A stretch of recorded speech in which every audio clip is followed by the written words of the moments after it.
Right now on KGW News, the driver accused of ramming a motorcyclist off the road, now behind bars. Who has the right mind would do something like that? Why authorities think he might be involved in other cases of road rage. Plus, after decades of delays, the Real ID deadline is finally here. Get down here and get it done. Why you could be facing a hassle to fly if you still don't have your card.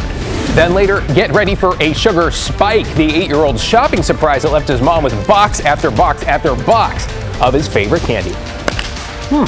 And, we're not bad people, and just to get the opportunity to show that we're not, to show that we have good within us. How a group of inmates came to the rescue when a hiker on the trail ran into trouble.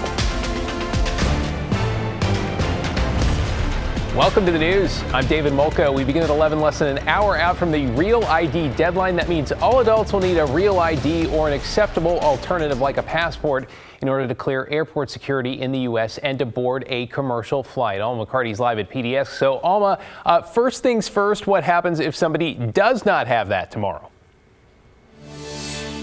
Yeah, well, David, this Real ID deadline, it has been looming for quite a while, but TSA says that there is a bit of a grace period. You can still fly tomorrow if you don't have this specific kind of identification. However, you are going to want to show up to the airport a little bit earlier because it could take you longer to get through security.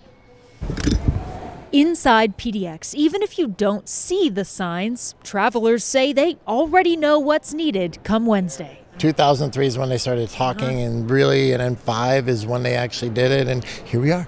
Enforcement of Real ID beginning at airports across the country. TSA estimating that more than 80% of passengers already use Real ID or other acceptable documents. I felt like I was ahead of the game. I felt bad for people who what? Real ID? I don't know what that is. I'm like, you better. Here's what they look like in Oregon. That star in the top right corner is the key. In Washington, they're called enhanced IDs, and they'll have an American flag by your photo.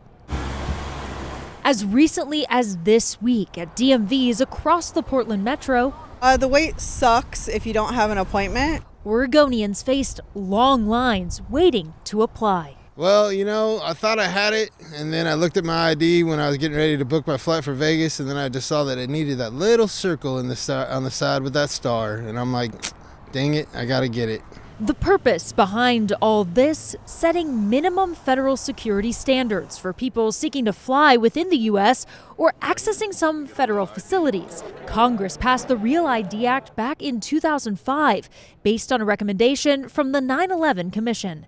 Over the years, the deadline's been pushed back numerous times. Yeah, I knew this is coming. It was very well published. I do have a passport as well, but I thought, Real ID is not bad to have. For travelers still without Real ID compliant identification, Homeland Security reports you can still fly for now, though you may have to go through additional screening.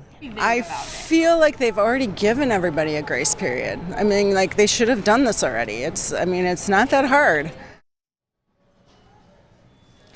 So I asked a TSA spokesperson specifically about when that grace period might end. They couldn't give me an answer, only reiterating that enforcement of Real ID starts tomorrow. David, back to you. Yeah, it sounds like they might not be sure either. I love that passenger, by the way. It's not that hard, she says. Thanks, Alma.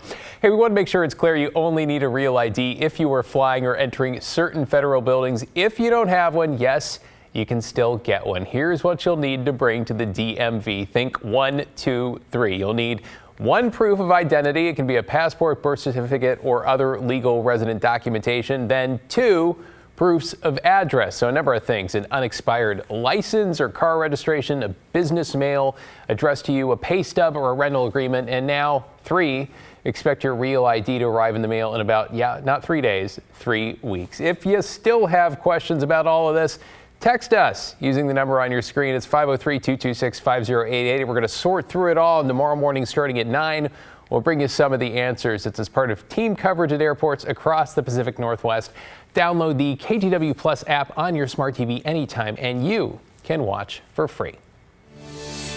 In an update, Beaverton police say they have arrested the driver they say deliberately sideswiped a motorcyclist in what appears to be an extreme case of road rage. Samir Pizzotto Filho was in court this afternoon to face several charges, including assault and using his car as a weapon. Authorities say he was the man behind the wheel in this blue Kia that ran a motorcyclist off Highway 26 Monday morning. That 21-year-old rider survived and is now recovering at home. Police crediting the dash cam video, which we first aired yesterday on KGW News at 4, with the suspect's quick arrest.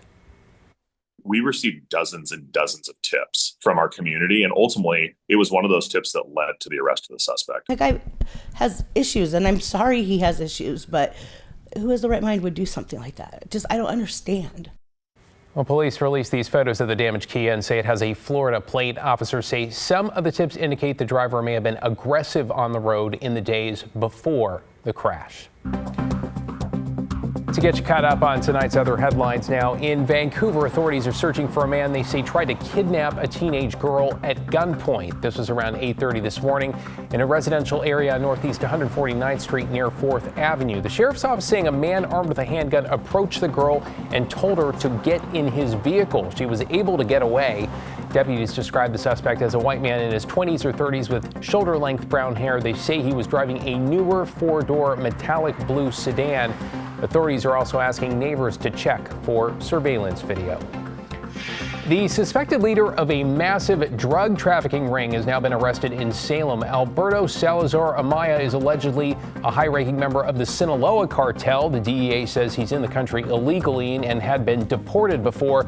This was all part of what federal authorities called the largest multi-state drug bust ever, seizing 400 kilos of fentanyl and in Salem alone, $3 million in cash, plus jewelry and luxury cars. And I want them to stay in our prisons as long as possible. I've no desire to send them back to Mexico because they were coming across our border illegally. No longer will they be able to do that. AG Pam Bondi there. Authorities seized drugs and weapons in 4 other states. 15 other people were arrested as part of this operation. And in Oregon City, a former Fred Meyer worker has admitted to stealing more than $60,000 from the supermarket chain. Rainbow Stammet pleaded guilty today to multiple charges of theft. Investigators say Stammet, who worked at the store for about 2 years, confessed to taking the cash from a self-checkout to fuel a gambling habit. Stammet will be sentenced in August and has already been paying restitution.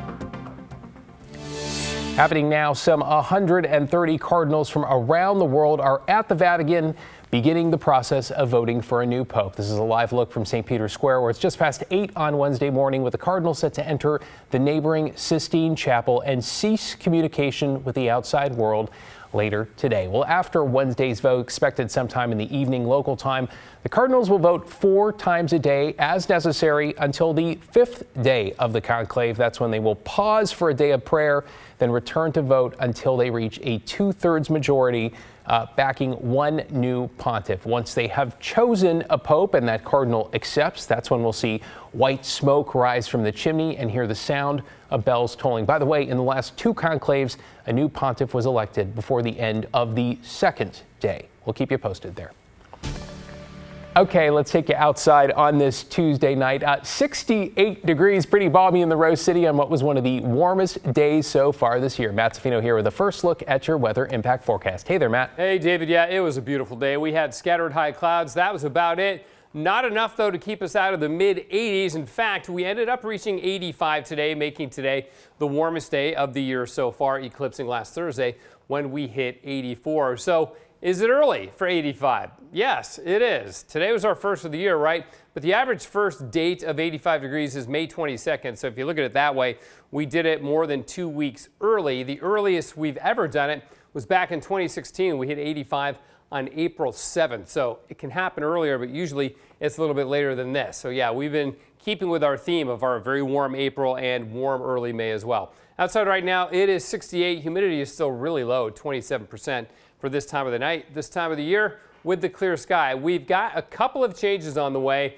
The most important one, I think, comes on Mother's Day when we get showers and much cooler temperatures. But there are a couple of changes before that that we'll go into a little bit later. David? Thanks, Matt. We'll catch up in a few here. Tonight, 5 people are facing misdemeanor charges after a protest on the Portland State campus got out of hand. Around 7 last night, a crowd gathered outside Smith Memorial Union to rally against conservative activist Riley Gaines. Gaines was scheduled to speak and opposes transgender women competing in women's sports. Protesters apparently tried to force their way into the building. PSU says only 1 of the 5 arrested is a current student. And new tonight, protesters showed up on the University of Washington campus to denounce another appearance by Gaines there. That's after her January appearance was canceled. Tonight, we heard from a UW student who identifies as a trans athlete on the women's rowing team.